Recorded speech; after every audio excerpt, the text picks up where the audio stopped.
अब बेटा देखते हैं अब हम प्रिज्म के बारे में कि प्रिज्म क्या होता है।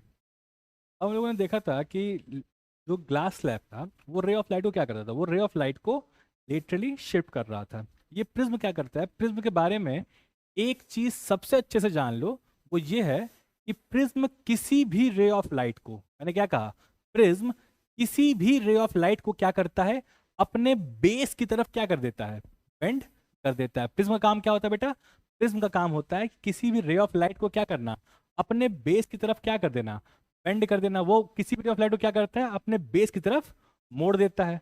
आओ जरा देखते हैं, यहाँ पे बेटा दिखाई दे रही है, ये एक मोनोक्रोमैटिक लाइट है। कैसी लाइट है बेटा, मोनोक्रोमैटिक।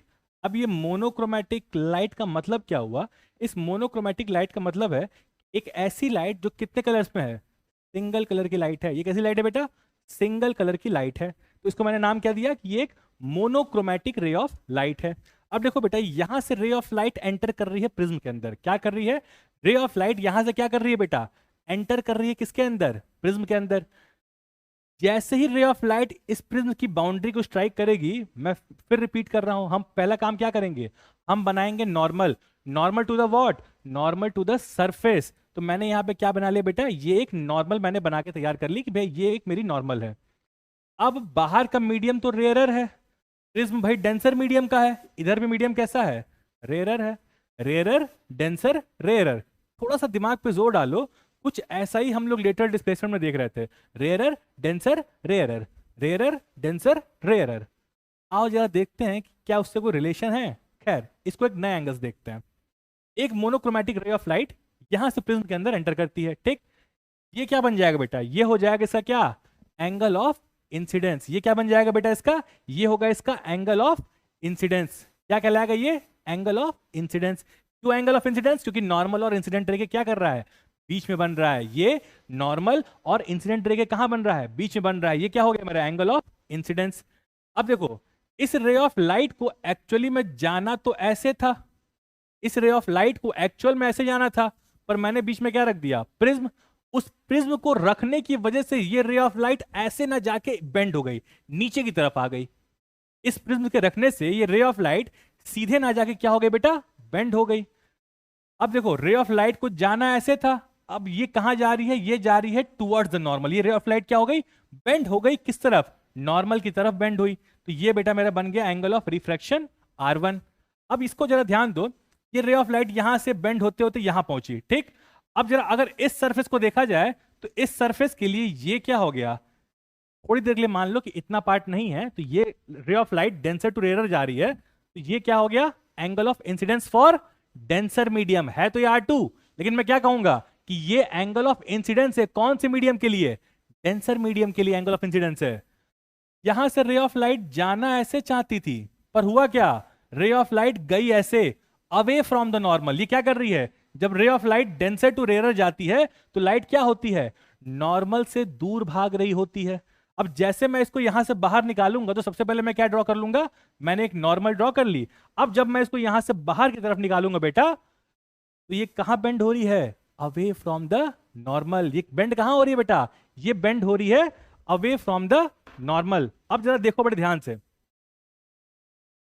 यहां से इसकी बेंडिंग कहां हुई, नॉर्मल से दूर, ठीक। अब एक बात बताओ, ये मान लेते हैं कि इसका जो रिफ्रैक्टिव इंडेक्स है वो म्यू के बराबर है। इसका रिफ्रैक्टिव इंडेक्स किसके बराबर है, म्यू के बराबर है। लाइट यहां से बेंड हो रही है और यहां पे गई। अब कोई अगर मुझसे ये कहेगा कि ये बताइए कि लाइट कितना बेंड हुई, लाइट में डेविएशन कितना हुआ, तो यहां हम एंगल ऑफ डेविएशन कैसे निकालेंगे।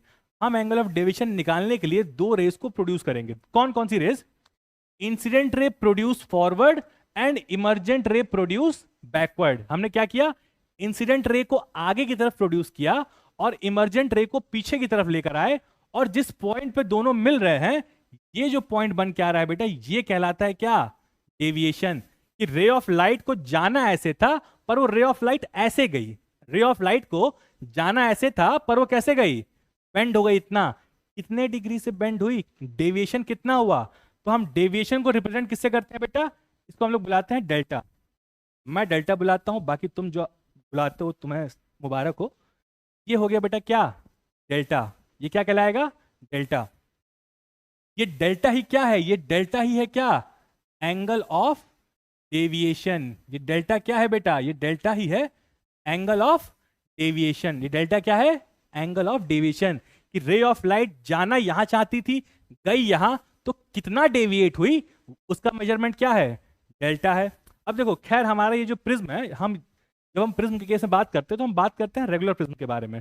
रेगुलर प्रिज्म क्या होते हैं, तो बेटा रेगुलर प्रिज्म कुछ अलग नहीं होता है। रेगुलर प्रिज्म का मतलब हो गया कि बेटा ये एंगल 60 डिग्री, ये एंगल भी 60 डिग्री, तो बचा हुआ एंगल भी क्या हो जाएगा, 60 डिग्री ही हो जाएगा। इसी को हम लोग बुलाते हैं एंगल ऑफ प्रिज्म भी। ठीक, रेगुलर प्रिज्म का मतलब हो गया, इसको तुम और क्या नाम दे सकते हो, इक्वी एंगुलर प्रिज्म भी कह सकते हो। क्या बुला सकते हो, इक्वी एंगुलर प्रिज्म। देखो प्रिज्म का कॉन्सेप्ट तो यही है बेटा, प्रिज्म में इसके अलावा कोई दूसरा कॉन्सेप्ट नहीं है।